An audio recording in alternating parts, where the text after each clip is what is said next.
Good afternoon, everybody, and thank you for joining us for the launch of our 2025 P&I report and the panel discussion. For those of you I don't know, I'm Pippa Atkins and I manage the Lockton PL Ferrari P&I team here in London. This year's report represents a huge team effort, and I'd like to say thank you to all of our contributors, in particular Sophie Frampton and Megan O'Sullivan, who have done a lot of the heavy lifting. Before I hand over to Sophie, I want to take a few minutes to pay tribute to our friend and colleague, Jana Byron, who passed away unexpectedly last month. Many of us in the room were fortunate enough to work with Jana in various guises over the course of her 30-year career in the maritime industry. She played an important part in this event last year, sitting on our panel to focus on the potential impact of the Dali collision. Jana had a magnetic energy, and as we've seen from the outpouring of messages and tributes, she had a profound impact on the lives of everyone she crossed paths with. Jana joined Lockton in 2020, and pretty soon it felt like she'd always been here. She was a natural leader, providing kind and thoughtful leadership that created a unique team culture and inspired excellence. She was always there to support us, always available to talk things through, and she could always be counted on to tell you exactly what you needed to hear, even if that's not the same as what you wanted to hear. She had a rare ability to make all members of her team feel valued and heard. Just recently, Jan had been promoted to the National Marine Practice Leader for the US, which is a role we know she will have excelled in. She was also an active member of our Global Marine Executive and a driving force behind the vision for Lockton Global Marine. At work, Jana will be remembered for her authenticity, professionalism and integrity, consistently building long-lasting partnerships and friendships. Beyond her many professional achievements, Jana was a great friend to so many of us. She had a wicked sense of humour and an infectious laugh. She famously loved dogs, karaoke and Halloween. For a self-professed introvert, she was the life and soul of the party, often the last person standing. Since 2023, there's been an influx of babies born within our wider team. And for every new arrival, Jana diligently produced a handmade and personalised needlepoint creation. She often joked that we needed to space things out a bit so she could keep up with the demand. I think if she knew what she was getting herself into from the start, she'd have just ordered a blanket. We will miss her wisdom and her clarity, her warmth and her laughter, her direct emails, and her unique ability to calm an irate Stephen Hawke. And while she's left a very big hole right at the heart of our team, I also want to acknowledge how incredibly lucky we've been to have her in our lives for as long as we did.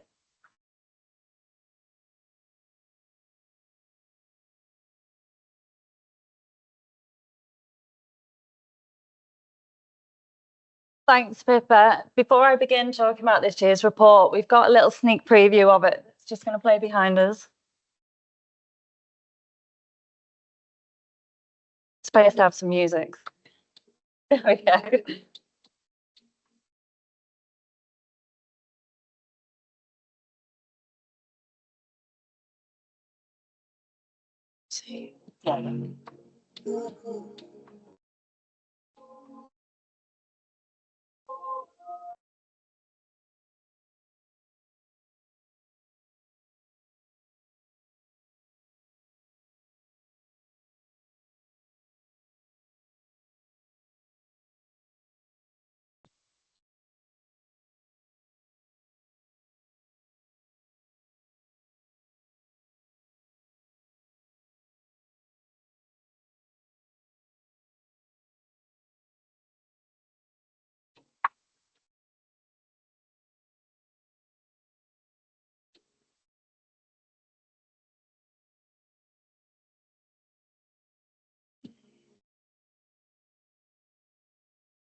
So when we first held this event last year, we talked about how we'd reimagined the P&I report and reimagined how we were going to showcase the data. And we've certainly continued that journey this year. Definitely one of the pieces of work that I have really enjoyed being part of, because it's been a truly collaborative piece of work. We've delivered this from scratch, completely in-house, using our talented teams within Lockton. So I promise not to make a long kind of Oscars style thank you speech, but I am going to call people out for special mention because it's been a real labour of love by the team. So as Pippa mentioned, Megan, who has shown such patience and skill in harmonising and capturing all of the data. Louis, who's with us today for the initial creative spark. Jess, who managed to bring that to life for us. And Liana, who really saw us, deliver this in the last 2 weeks during holiday season. Ben, Kate, and the wider marketing team for today, for the comms, for all of their effort.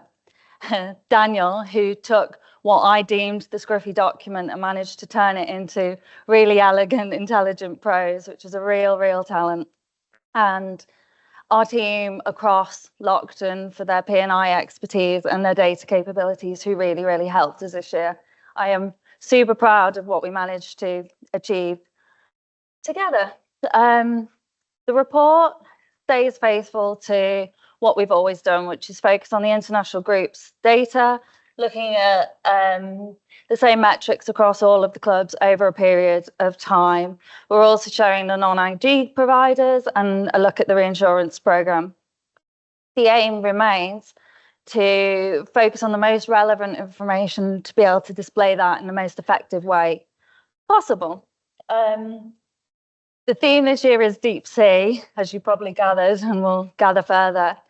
Unlike any other report, there's nothing to be inferred from which deep sea creature has been attributed to any of the clubs. It's simply aesthetics.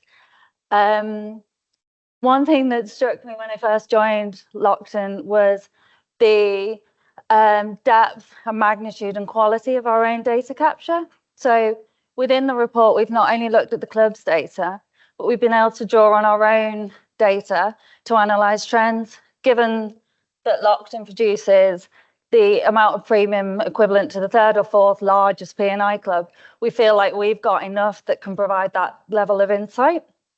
We're presenting the numbers, but this year we have worked hard to try and interpret them. So whilst the sea of graphs still exists, we've also provided narrative and we've looked at the potential causes and possible trends within that data. I want you all to read it, so I'm not going to give too much away in terms of what the report actually says. It will all be released in due course, but some of the key insights that we are talking about within the report is the vitally important topic of crew well-being. We know that suicide sadly remains the leading cause of death with crew members. And Mark O'Neill is going to talk about that very briefly, and the panel will continue that discussion in due course. We examined last year's underwriting results, which we know were a lot across the market, but explore that wasn't a uniform result. We explore the fact that claims reached a 10-year high last year, and are there any trends or any causes that we can find within the data to prove that was a trend or any root causes? A third point is premium. The aggregate premium has not increased over time, despite the fact that there have been multiple years of general increases, and what the causes of that might be. And finally, we set our predictions as Lockton for what we think the general increase ranges might be for the forthcoming renewal. So, as I said, I'm super proud of what we've managed to achieve together this year, and we're really looking forward to talking to you all about it. Any of your Lockton contacts will be gladly willing to talk about it, and we hope you all enjoy it. Thank you. Over to Mark.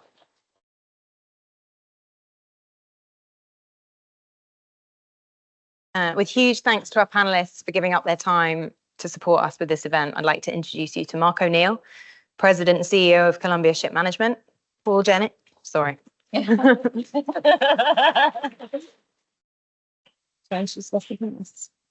I was also just going to do the whole Paul Jennings, Managing Director of North Standard, Alistair Rivers, CEO of Lockton Marine, and Stephen Hawke, Managing Director of Lockton PL Ferrari London, is going to moderate the discussion. Thank you. Thanks.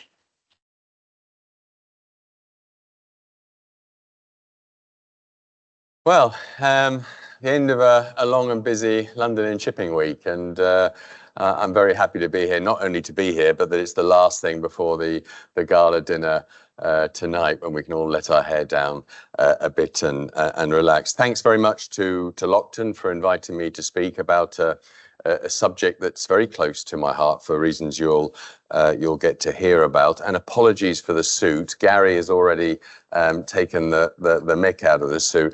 I was on a panel this morning with 4 of the competitor ship management companies, and I thought I had to be good because there were 4 CEOs on that panel, and I had to be the best or one of the best. And I thought I need a power suit, so I looked into my dusty old suit wardrobe, and I saw this chalk stripe, which I last wore when I was a lawyer about 9 years ago. I said, that's the one. Had I known Gary was here, I probably wouldn't have worn this, Gary.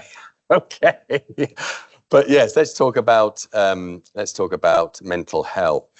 At Columbia, if we do one thing right, I think we do a lot of things right, but if we do one thing right, we try and put our people at the front, middle, and end of everything we do. And by our people, I mean our crew on board our vessels, our staff in the offices, our clients, of course, our client partners, and our service providers. And that's always been our driving mantra and our driving philosophy, I think from time immemorial, actually, but certainly since I arrived, we really made sure that was our driving ethos.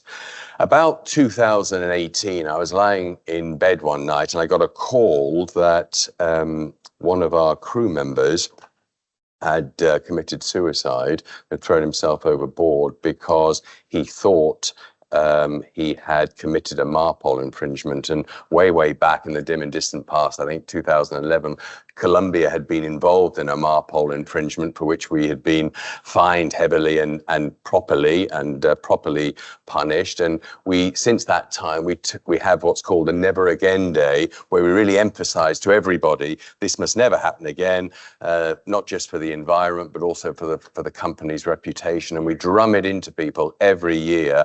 And this poor chap thought, as it turned out wrongly, that he committed a MARPOL infringement and left a suicide note and threw himself overboard. Clearly, there were mental health issues, and my wife, who's a psychiatrist, was lying next to me, and I said, we've got to do something about this. We can't let this sort of thing happen. There is nothing in the industry. There's no hotline. There's no help for these seafarers. It's a bit like when I was in the army. If you complained of mental health, it was, man up and get on with it.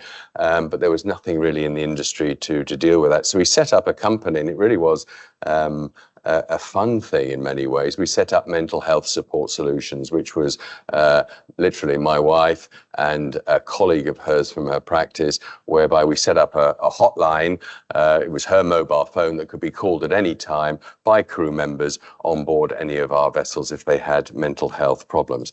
Mental Health Support Solutions grew, and it grew, and it grew, and we divested ourselves of our shares because it wasn't appropriate anymore, and we brought in other shareholders, and it became what's now called One Care Solutions, which offers mental health, medical support as well on board, medical supplies, and looks at the whole issue of well-being of crew on board, because we've gone now from just mental health and medical health to crew well-being. We put, at the time of when the Ukraine-Russian war broke out, we set up through One Care 2 hotels, one in Poland, one in Romania, to take Ukrainian female refugees and their young children into care whilst they were sort of taken up by the countries in which they were coming. We did that for about 6 months. At the time of the refugee crisis was at its height.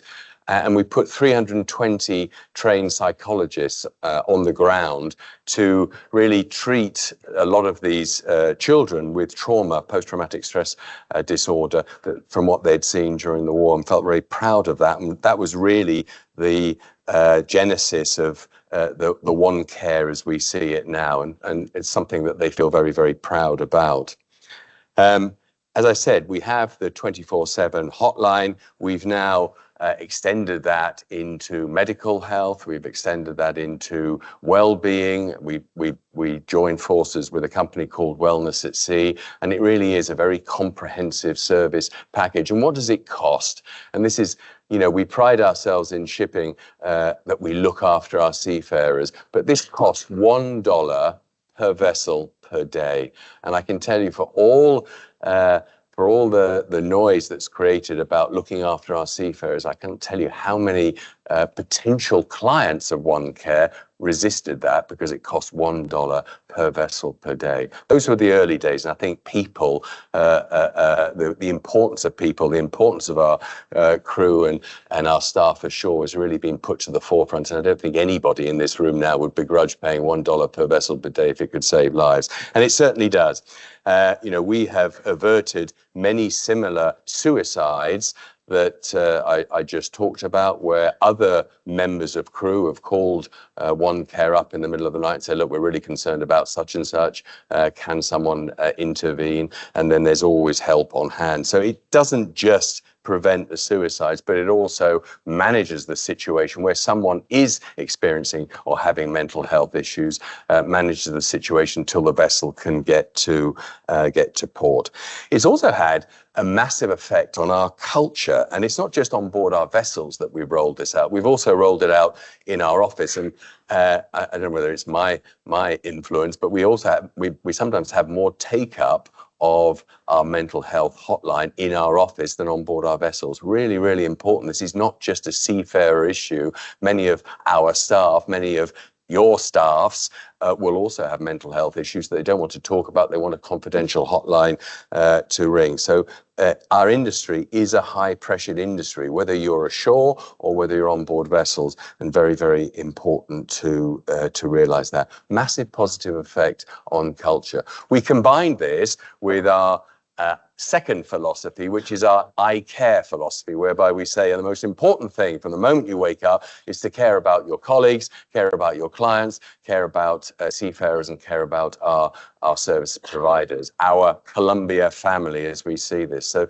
I care, combined with our mental health hotline and our OneCare platform, has done amazing things for really reinforcing the culture of Columbia.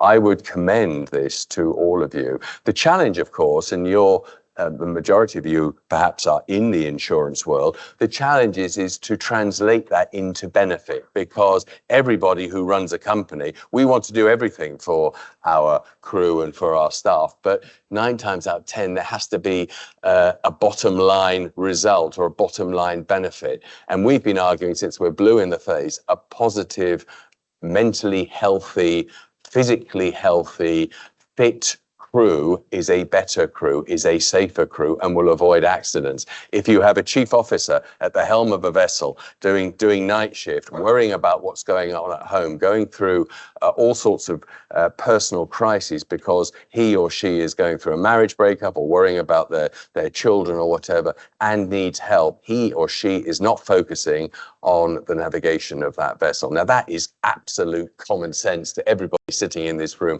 but how do you translate that into risk and insurable risk, and how do you reduce the premium in relation to that risk? And that's the challenge, and I think it will come, but it would be fantastic if any one of the insurance market leaders could actually lead and actually put that into effect and say, yes, a company that takes these measures is of a lesser risk than a company that doesn't. So that's mental health from our point of view, really, really important. And you know, as I said at the beginning, if there's many things I'm proud that we've done, but that is setting up mental health support solutions is the proudest thing, I think. Thank you very much. Stay on. Stay on. To the second chair in order. That one would be good. Alison, I'm going to sit here.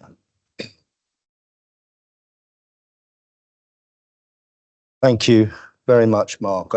Stimulating and thought-provoking, and also many times very, very sad. I would just like to ask you a couple of quick questions around this.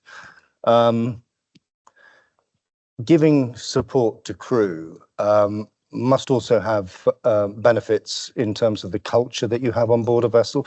You talked about the Columbia family.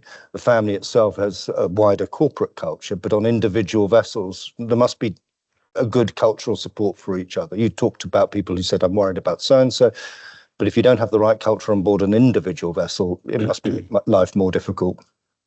Yeah, when we started off, there was a certain resistance on board. We put posters on every ship, giving the mental health hotline. Of course, that was back in 2017, 2018. It wasn't cool. It wasn't hard to pick up the telephone and say, I've got a problem. And it was at the time that Prince Harry was sort of publicizing his own mental health issues. And I think that helped to publicize it.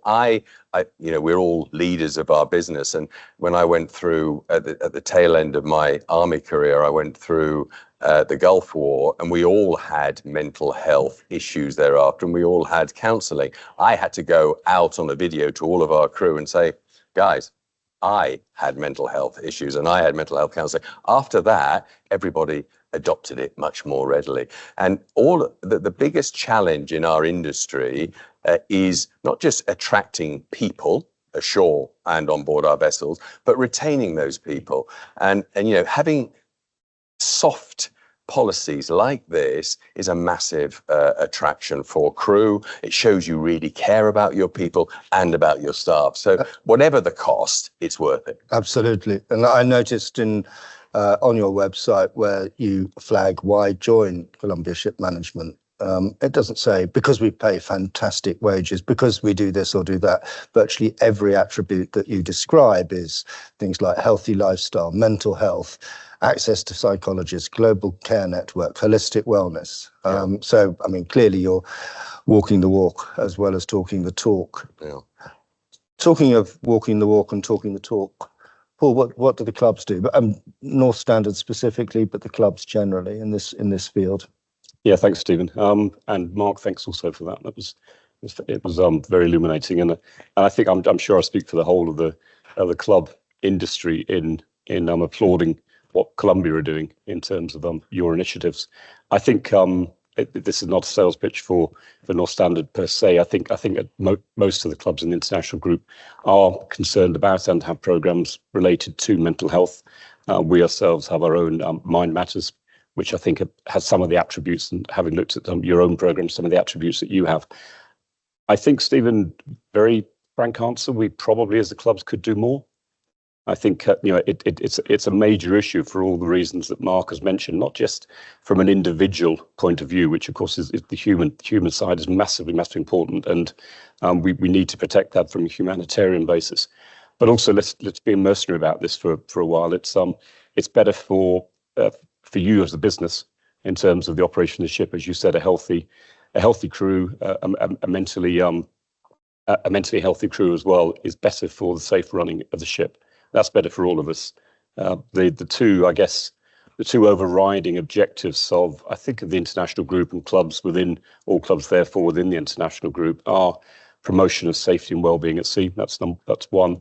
I think it's number one, and protection of the marine environment. Those two things are fundamental to the existence of the international group, and what we do around that in terms of pooling claims and knowledge and buying reinsurance are really to satisfy those two objectives. So if we come back to safety and well-being at sea, it's fundamental to the clubs and to the industry.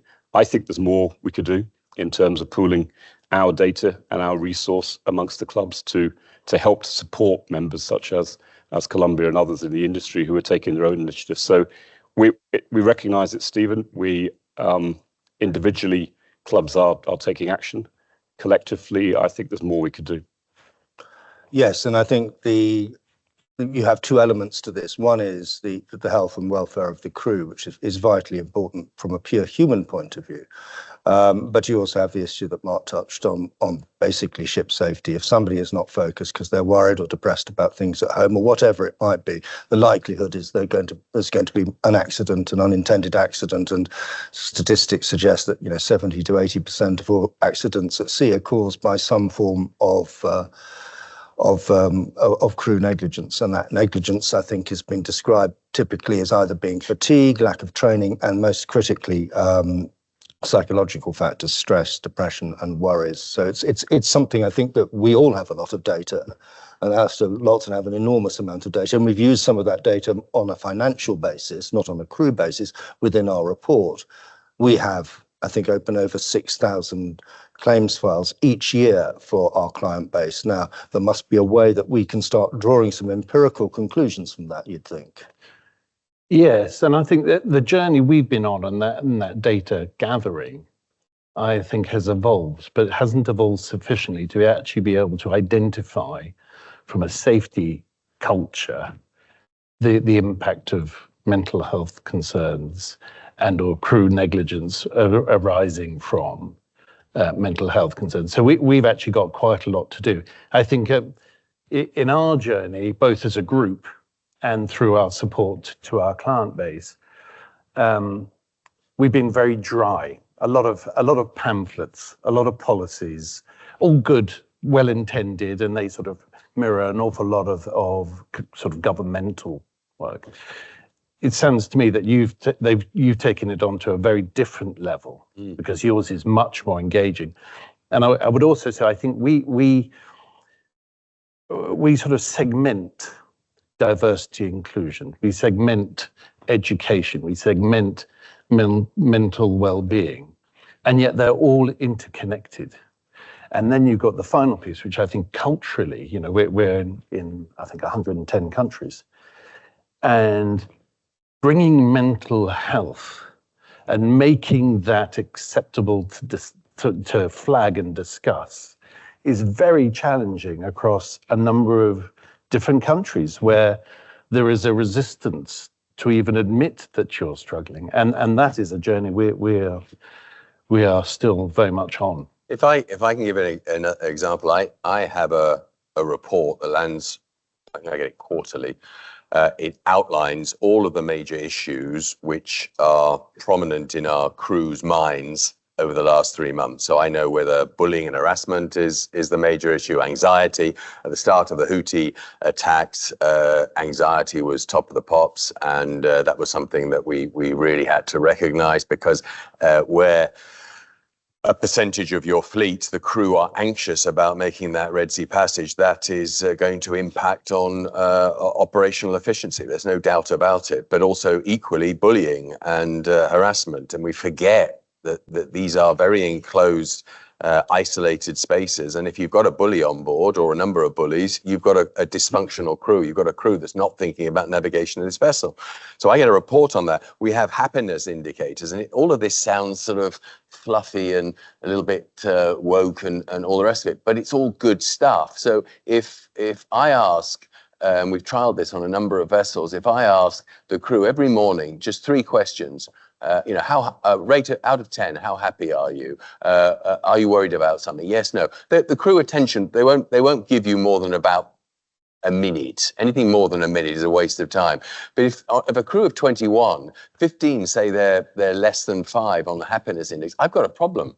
And I've got an insurable problem, because something is going awry on that vessel. And these are really great tools that are available now. And, we have to use them, but we also have to factor them in and recognize them and encourage them. Actually, and having a lower premium would encourage everybody to pay that. I don't even think it's $1 per vessel per day anymore, because the cost of these things have gone down dramatically. But, how can we not do it? It's not a case of should we do it? How can we not do these things? I'd like to use that as a way to move on to the issues that face the P&I world. And if accident is a fundamental, and the responsibility and liability for an accident is fundamental to the P&I world, Paul, as we approach this renewal, what drivers are there? obviously accidents, the pool claims and so on are a big driver, but what other drivers are sitting out there that are affecting you?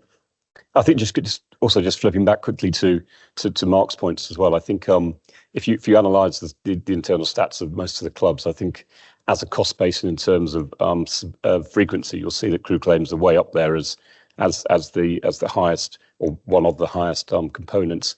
But actually, it also masks that many of those other larger claims will result from many of the things that Mark's spoken about. If you've got a fatigue crew or a crew that mentally is not in a good place or isn't concentrating, etc., then we know that a lot of other accidents. So actually, the link of crew well-being, mental health as part of that is through vast majority of the incidents that we suffer. So I think that's Stephen, that's an overriding driver that's always been there.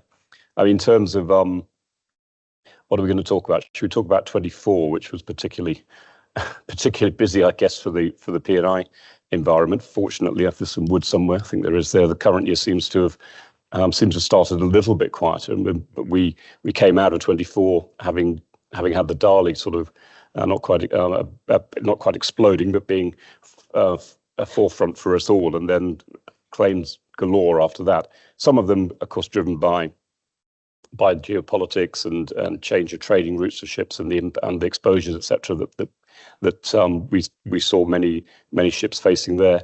I think those drivers are still there because the first 6 months of the year appears to have been somewhat quieter than last year. I don't take that necessarily as a siren that will continue on for the rest of the year. I think those challenges are there. Crew as well. I was at the IMO conference yesterday where a lot of speakers were talking about the shortage of crew going forward and the amount of tonnage that's coming into the arena going forward, and the severe lack of crew to deal with that going forward, and also the requirement to attract people into the industry from a crewing point of view. And Mark, more competent to talk about this than I am, but our concern is that getting people in, competent people in, and actually training them on how to operate ships that are technologically different to ships many years ago.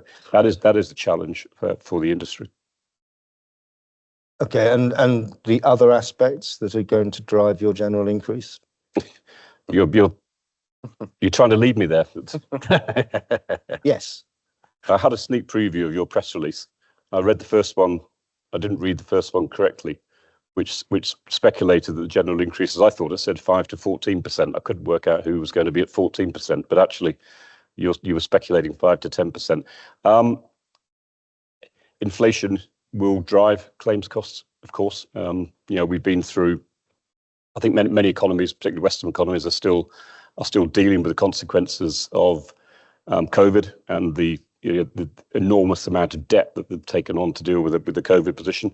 And of course, that now as we're seeing countries racking up their defence spending on the back of the increase in energy costs that have come from, in particular, Russia-Ukraine conflict. So inflation is here in various degrees for us to deal with, probably more in the P&I environment in the last 5 years than we saw previously.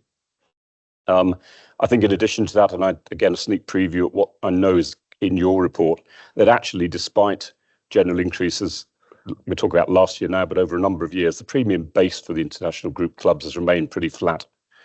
So that's been eroded away by churn, in part by newer ships coming on, older ships going off, but also, of course, by the development of the so-called shadow fleet, which has taken a significant amount of premium out of the international group. That's not always spoken about. I know churn, Stephen, is something that from a P&I broking point of view is often referred to, but it's forgotten, I think, that over the last 12, 18 months, a huge number of ships and therefore premium have gone out of the IG system into the so-called shadow fleet.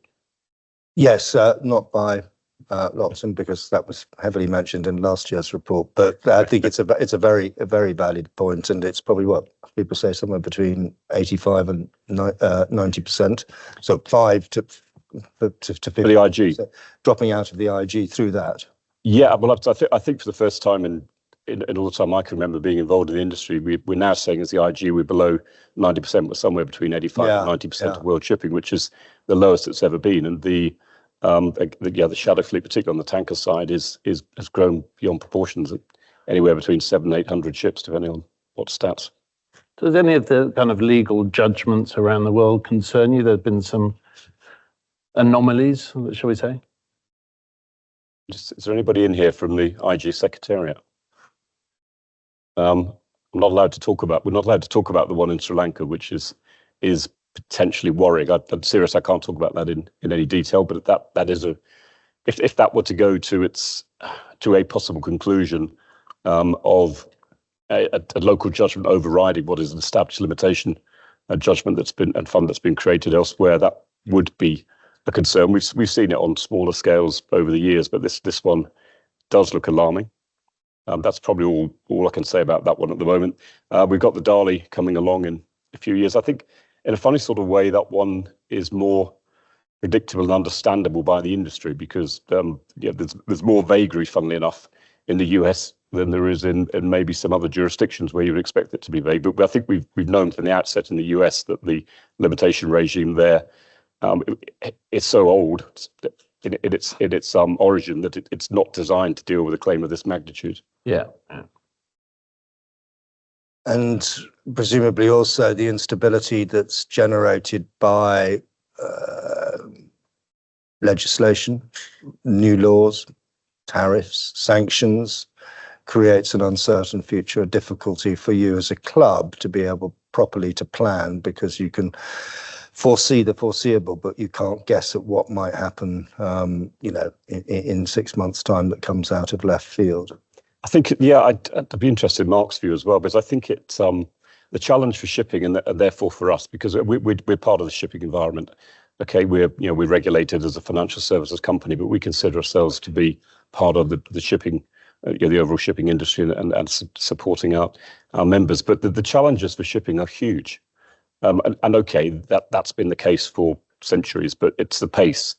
Well, one thing shipping has demonstrated for us over centuries is its tremendous resilience and its ability to adapt and survive.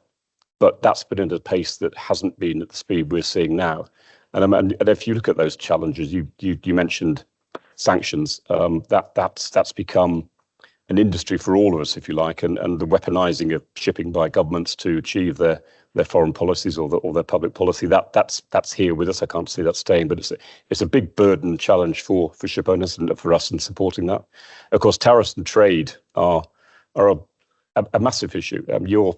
If you're investing in an asset that takes you 3 years to build, 25 years to run, and you're not sure from week to week or month to month what trading routes you're going to be allowed to perform on, whether your ship is built in a country that won't be accepted in one of the major trading nations of the world, that causes uncertainty.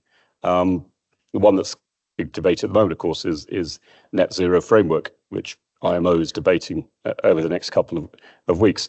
From a regulation point of view, for an industry like shipping, a global industry, there has to be global regulation, and regional regulation is a nightmare for the shipping community and therefore for us that supports it. So I think our challenges in that space, Stephen, are the challenges that our members face, and they'll be dealt with. But I think just the pace of them that they're coming along, and also the ability that they could change direction so quickly is new, I think. I sometimes, if anyone out there is a boxing fan, in my time I did a bit of boxing when I was in the army and at university, and I always remember watching this black and white clip of Muhammad Ali fighting Joe Frazier, and he was just rolling every punch. He was just in the corner, and Frazier couldn't land a punch on him. And I sometimes think of that as it's quite a good sort of metaphor analogy to the shipping industry, because you're absolutely right. That every day there is something new. I think the fantastic thing is that after COVID, we showed ourselves to be incredibly dynamic and resilient. We all had our business continuity plans in place, and the shipping industry probably better than any other sector weathered that storm. So when you have the Houthis, when you have the tariffs, I remember hearing about President Trump's tariffs, and on our owning level, all our vessels. Pretty much all our vessels are built in, so over 50 ships are built in China. So when you look at the impact of those tariffs on our owned vessels as Scholler Holdings, it was going to cost us about 160 million, 170 million in tariffs per year, which would significantly dent our P&L. But you don't panic. You somehow there's a sort of a calm in all our organisations, and you work out how your business is going to continue in that new environment. And sure enough, it then gets watered down and changed, and the next day another challenge comes along. So I think we're incredibly flexible and resilient as an industry. Yes, and we had a very interesting talk by one of our colleagues, Anders, about this very issue, about protecting, if you like, future revenue streams, costs and expenses against the unknown and what might happen. So there are easier insurance solutions in some ways for these sort of things, which are insurance rather than financially based. As opposed to possibly the issues that sit with crew, which you brought up earlier, where you want a differentiation as Columbia. You do all of this. Why should you be treated the same way as an owner or a manager who doesn't treat their crew well? And unless this distinguished guests here can think of another reason, there has to be, I think, the easiest way to achieve that would be to create the empirical link that sits between crew mental health and accidents at sea, which I suspect is very, very high. Indeed. So that aspect should also be recognised. And I think we can do work on that with our massive claims files. And I think that can potentially generate savings. I just want to do another sporting analogy. And Paul certainly, as a football fan, will know this. When Stan Collymore went to his manager many years ago at Liverpool and said, "Boss, I need some time off, I'm depressed." And he said, "What have you got to be depressed about? You're on 50 grand a week, get back to training." The other thing that we can all do, and I look at everybody in this audience, is talk about it. Make it not a hidden thing that people are scared about. We talk generally about men in this particular environment, and men being men with their caveman sort of mentalities, as you can't admit to this stuff. But we shouldn't forget women as well. Increasingly, there are women crew, there are women officers, and they have the same issues, but they also have other issues. For men, it might be called bullying. For women, it would be sexual harassment. Do you have what proportion of your employees are women at sea? We have 10% of our seafarers are women, so we're incredibly proud about that. Slightly distorted because of our cruise fleet. Obviously a high proportion of our crew on board a cruise vessel are women, but I think on our trading vessels it's 2 or 3%. So on our commercial vessels. I mean, we're going out there trying to attract as many women seafarers as we possibly can, and that means that sits alongside our whole I care philosophy, which is why we do it. They want to come into a safe environment, and a safe environment is an environment that cares for its people, as well as physically taking physical measure. Yes, interesting. On the happiness index, the sector that has the happiest quotient is cruise vessels. Oh, really? Okay. I think, yes, by quite some distance. Oh.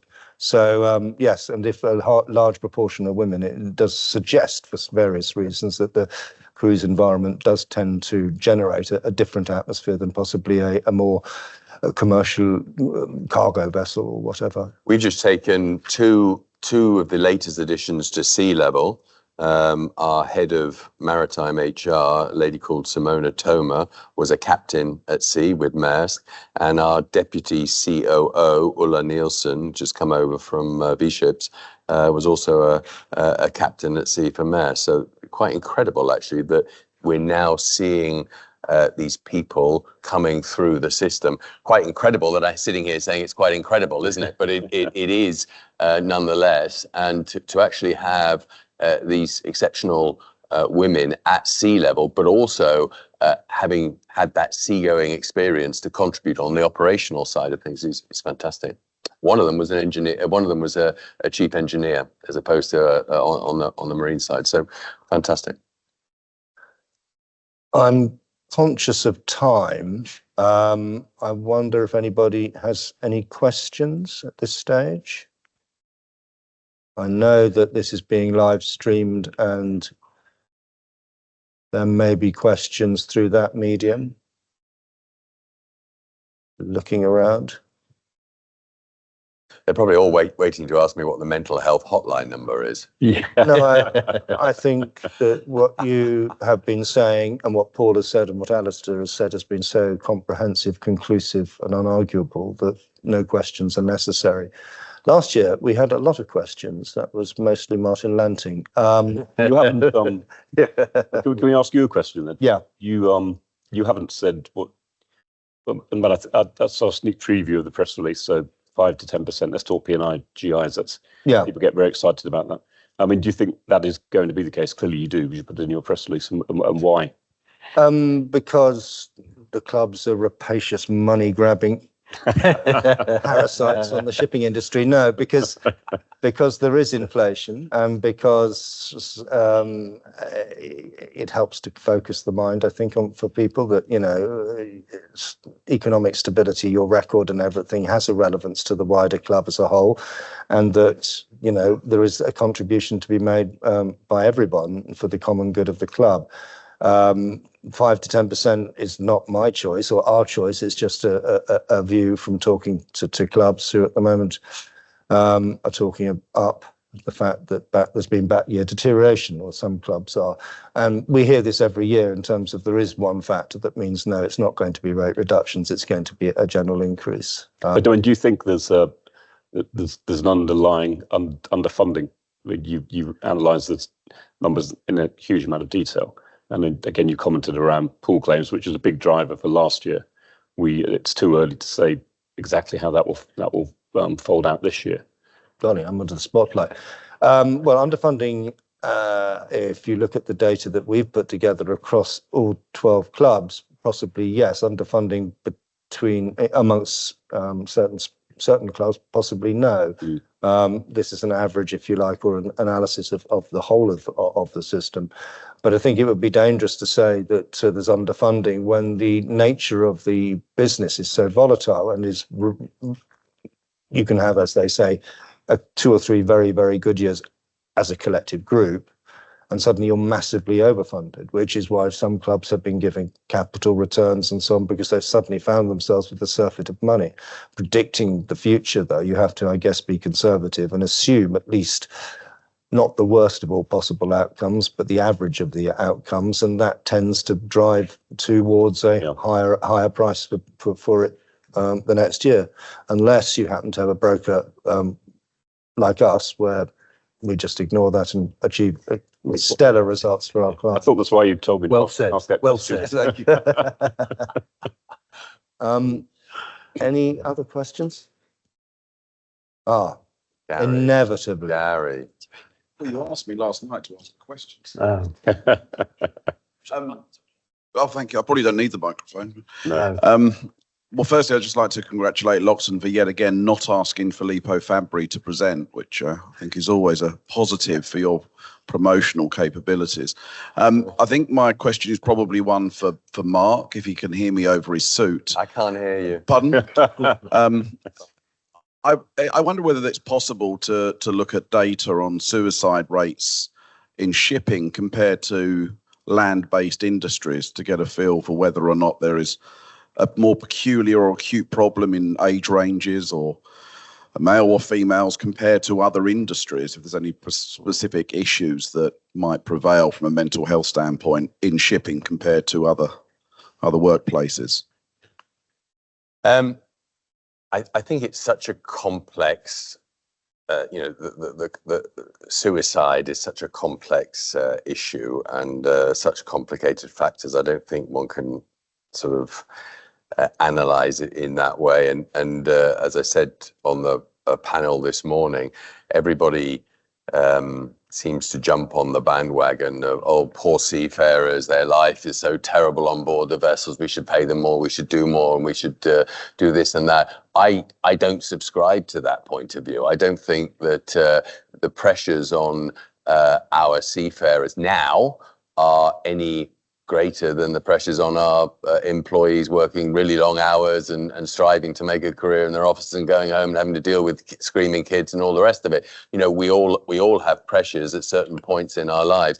I think before, possibly, but, you know, I think as a whole, post-COVID, we look after our seafarers, we look after our people much, much better. having unlimited universal Wi-Fi enables them to stay in touch. And I think we were one of the first management companies to bring that in. At a time it was very costly for us, but Wi-Fi is now, you can't take Wi-Fi away from the in the modern age. You just can't do it, and it's so important. You know, I don't think they have a tougher time on board than they do ashore. So it's very difficult to say, you know, how suicides on board compare.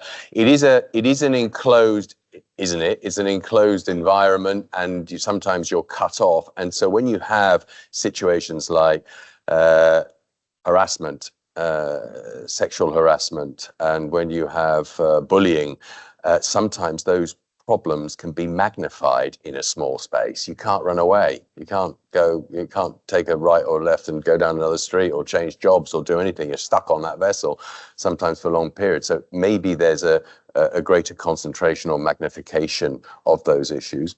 I don't know. We haven't done that analysis. Thank you, Gary. Anybody else? Looking around? Oh, good. Thank you, panel. Thank you, everybody, for attending.